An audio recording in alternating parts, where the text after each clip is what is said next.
రాష్ట్ర విద్యాశాఖ మంత్రి నారా లోకేష్ ప్రభుత్వ పాఠశాల విద్యకు పెద్దపీట వేస్తుండగా సబ్బవరం మండలంలో అనకాపల్లి జిల్లా యాదవ సంక్షేమం సంఘం వర్కింగ్ ప్రెసిడెంట్ స్థానిక పిఎస్సిఎస్ డైరెక్టర్ పల్లా తాతారావు ఆ విద్యార్థులకు ఆర్థిక ప్రోత్సాహం అందించి అందరి మన్ననలు పొందుతున్నారు.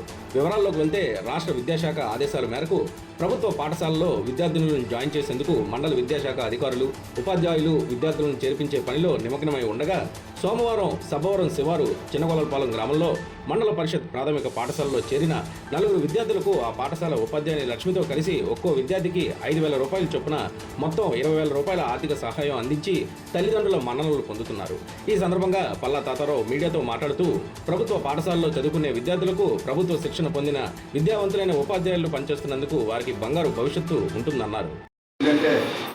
మనం స్కూలు పిల్లలు లేరు మూత పడిపోద్దనే స్టేజ్ నుంచి మళ్ళీ పిల్లలు జాయిన్ చేయడం వరకు మన స్కూలు మన పేరెంట్స్ అందరూ సహకరించినందుకు ముందుగా వాళ్ళకి ధన్యవాదాలు తెలుస్తూ మన స్కూల్ ఇన్స్ట్రక్షన్కి పేరెంట్స్ మీటింగ్కి వచ్చినటువంటి ఎంఈఓ లక్ష్మీరావు గారికి అలాగే మన గ్రామ మరొకసారి ధన్యవాదాలు తెలుస్తూ సింపుల్గా ఒక 2 ముక్కలు చెప్తాను మీకు. గవర్నమెంట్ స్కూల్కి ప్రైవేట్ స్కూల్కి ఉన్నటువంటి తేడా, మీరు ఎల్కేజీలో జాయిన్ చేసిన దగ్గర నుండి మళ్ళీ డిగ్రీ పూర్తి అయ్యే వరకు ఒక్కొక్క పిల్లాడికి సాదా సీదా స్కూళ్ళు సాదా సీదా కాలేజీలో చదివించినప్పటికీ కూడా ఒక్కొక్కరికి మీరు కొనే బుక్స్ దగ్గర నుంచి, పెన్నుల దగ్గర నుంచి, పుస్తకాల దగ్గర నుంచి, తర్వాత ఏంటంటే ఈ బట్టలకు కానీ ఇవన్నిటికీ టోటల్గా ఖర్చు పెట్టేది మధ్యతరగతి వాళ్ళు కూడా ఒక్కొక్కరికి 10 లక్షల రూపాయలు ఖర్చు పెట్టాలి. ఇది ఒకటి గుర్తుపెట్టుకోండి.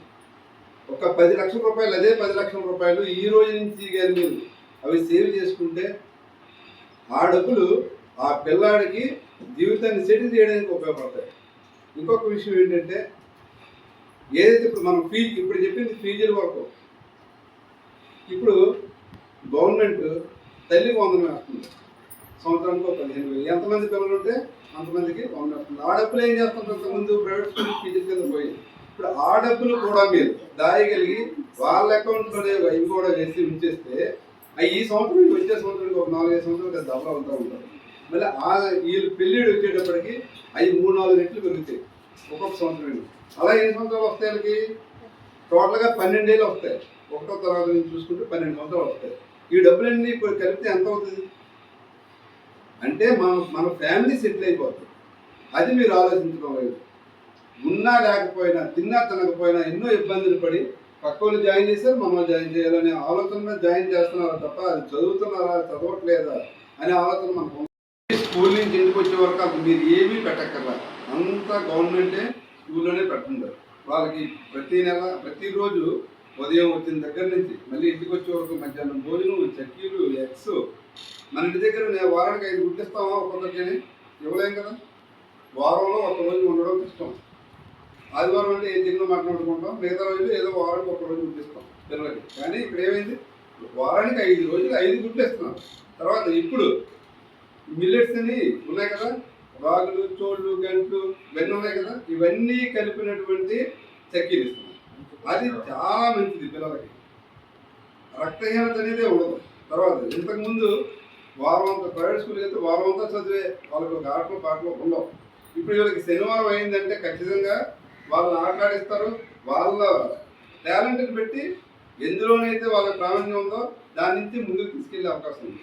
ఇంకొక విషయం ఏంటంటే, ఎవరైతే గవర్నమెంట్ స్కూల్లో మంచి బాగా చదువుకొని మంచి మార్కులు తెచ్చుకుంటారో వాళ్ళకి IIITలో సీట్లు వస్తాయి, కస్తూర్బాలో సీట్లు వస్తాయి. ప్రైవేట్ స్కూల్లో తీసుకెళ్లి చదివిన వాళ్ళకి అంత తొందరగా అక్కడ సీట్లు ఇవ్వరు. గవర్నమెంట్ స్కూల్లో కొంచెం బాగా ఎవరైతే బాగా చదువుతున్నారో వాళ్ళకే ముందు సీట్లు ఇస్తారు. అందుకని 4 పిల్లలు కేజీబీ, మన సభలో కేజీబీ సీట్ దొరకడం అంటే అంత ఈజీ కాదు, చాలా కష్టం. ఎమ్మెల్యేలు మినిస్టర్ రికమెండేషన్ కావాలి.